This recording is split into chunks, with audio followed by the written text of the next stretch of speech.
pressures on Giannis? I'll make this quick because I want to hear from Big Perk. I think there's immense pressure on Giannis Antetokounmpo. He can't go out soft. He's got to go out at least doing damage to the extent that he can do it. At this Giannis and KD matchup right now, and KD is showing him that there's levels to this. Ah, yes, there are levels to this, Big Perk. Absolutely, the talking heads always chirping and saying the next hot take so then they can sell it to the masses. And it just regenerates every single day. They go from saying one thing to the other, to swapping, to that's just the way the national talking heads do their jobs. They don't have true analysis of what really happened, which we'll get into the X and O's of why the Bucks won Game 3 and why I told everybody to chill down for a little bit, let the Bucks run their offense and let them play physical defense, and they'll be just fine. Now, I'm not saying they'll win the series, but this whole overreaction after Game 2, we all heard it. But it is what it is. People live in the moment, and there's a lot of recency bias, which we will get into as well. But let's check out real fast what Big Perk had to say after they won Game 3. They got physical. They didn't come with that cute and sassy type mentality. They got it out the mud last night. They touched them up. They didn't come in with that cute and sassy mentality. Oh, man. Hey, round of applause for insane, amazing analysis there, Big Perk. Now, again, it may seem like I'm just bashing them. I'm sure Big Perk, Stephen A, and Max are good dudes. I like Max the most out of both Stephen A and Big Perk because he actually sometimes knows what he's talking about. But this is a type of stuff I'm referring to. It's just not acceptable, at least in my opinion. But it does cater to the barbershop talk that we're accustomed to. That's what we're trying to get away from, all these hot takes.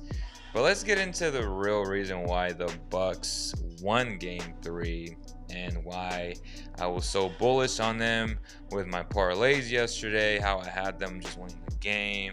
Now I made a big mistake in not taking the Nets plus 16.5 in that first half when they were down by 20 plus points in that first quarter.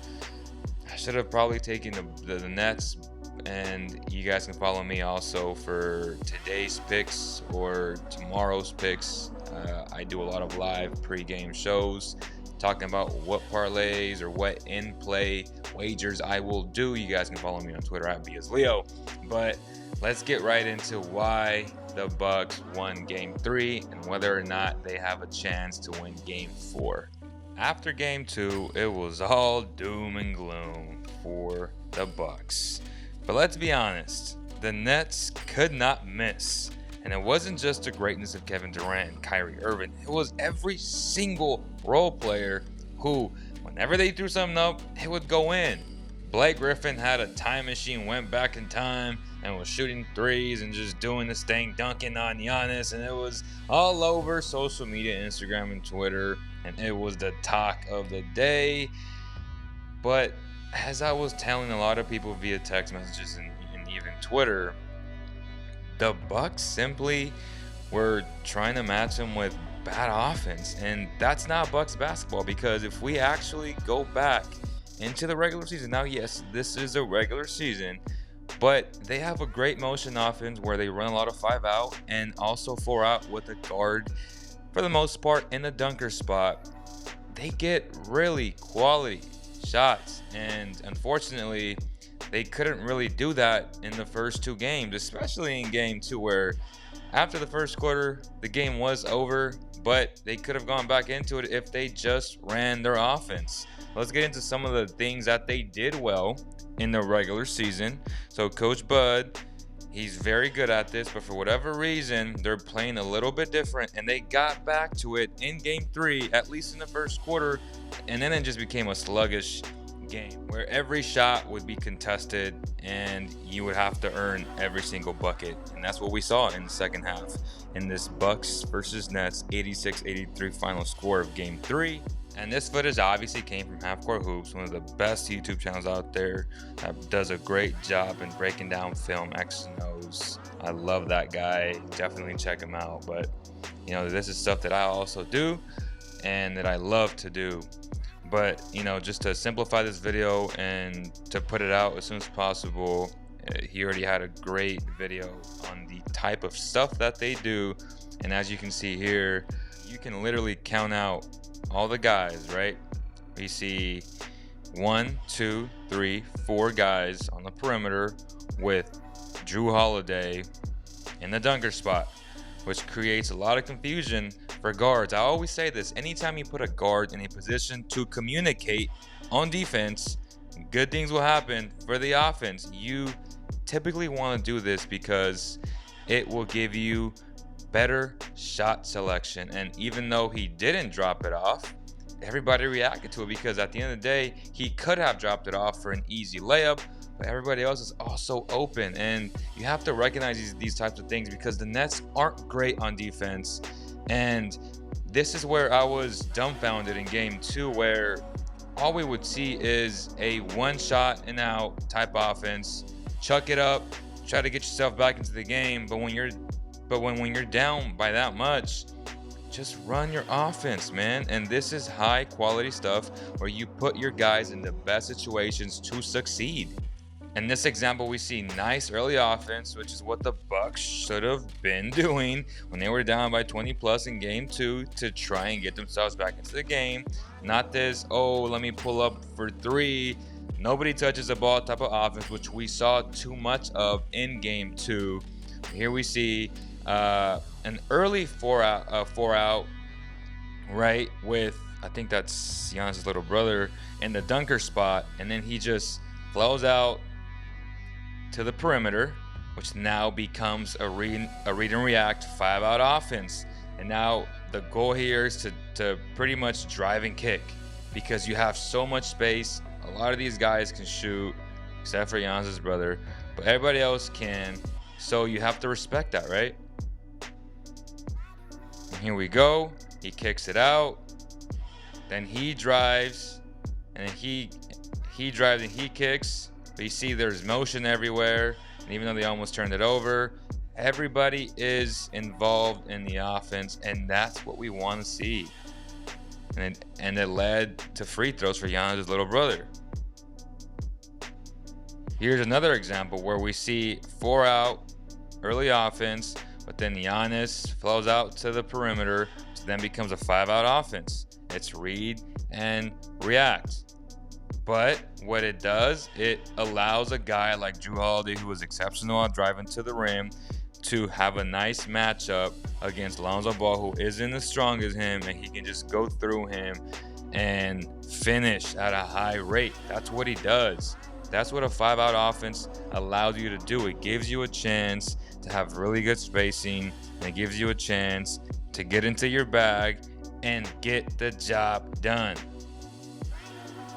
Once again, in this example, we see Chris Middleton trying to push the ball in transition, but everybody is spaced out in this 5-out offense, which then gives guys like him a great chance to drive and kick. And that's exactly what he does. He drives a little bit, stops, he kicks it out, and then this leads into a dribble handoff, which then leads to a pick and roll, which then leads to a kick out, then to a swing, and then to a great shot. See, that's the Bucks offense. That is beautiful to watch. We did not see this in game 2. A little bit in game 1, but definitely not in game 2, because they were just jacking up shit. And I don't like to watch that type of basketball, because I know this team is better than that. And they showed that in the first quarter for the most part. They were being ultra aggressive. They had everybody spaced out, where Giannis was attacking and being his MVP self. But again, I do want to see a little bit more of Jrue Holiday run the pick and roll, not necessarily where Giannis gets it, because I want him getting it off of a curl, getting it a little bit closer to the basket with maybe his back to the basket, which then puts him in a triple threat position to then attack the basket. So little things that they can adjust and fix for game 4, and I believe they will win game 4. Here's another example of 4-out offense with the guard in the dunker spot, which is Dante, and then he just flows out to the perimeter, and then this leads to a dribble handoff for an easy mid-range pull-up that is just beautiful to watch. Again, that's good offense, man.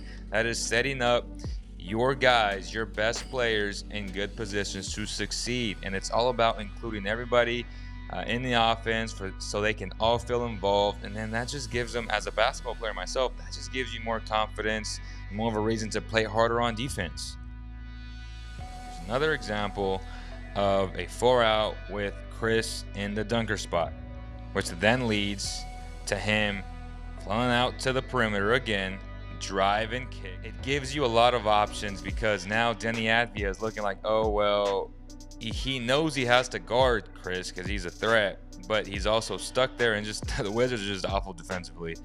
So this may not be the best of examples, but this is what you have to live with. Giannis shooting the ball if you're any team. But yet again, this is within the flow of the offense. He's not dribbling himself, trying to do a pull-up three-pointer. He's set, he's stationed, and the shot looks good. It's in rhythm, and it goes in. These are the types of threes that I don't mind Giannis taking. The ones I don't like is when he literally dribbles up the court and he just stops, pulls up like he's an exceptional three-point shooter, which we know he isn't. And then those are the bad type of threes. So I'm okay with these types of threes, which is in their offense and in their flow offense, in the 4-out or 5-out, which then leads to a nice rhythm jump shot. So to answer the big question, will the Bucks win Game 4? Do they have a chance to win Game 4? Yes to both. I believe they have a chance to win Game 4. And I believe they will win Game 4 and tie the series up at 2 games. And then after that, I don't know what will happen because I don't know which team will show up. I expect a better version of the Bucks to show up tomorrow.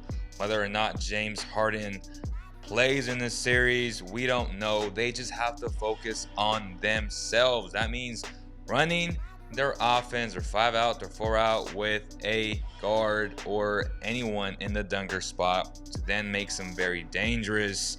And if they try and outshoot the Nets, they're going to lose. They need to dictate their own pace, play physical defense the way they did in Game 3, but also do a better job of not taking too many contested shots, too many bad shots that we've seen even in Game 3. And although they won the game, they need to improve in that aspect for them to win Game 4.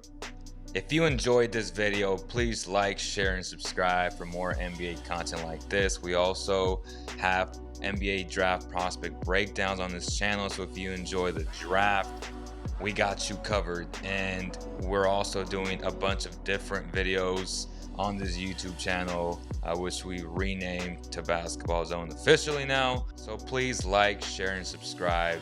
It really helps us out a lot and definitely will help us grow so we can become a bigger channel and provide more content just like this. So on behalf of the entire Basketball Zone family, we thank you guys, and we'll see you on the next one.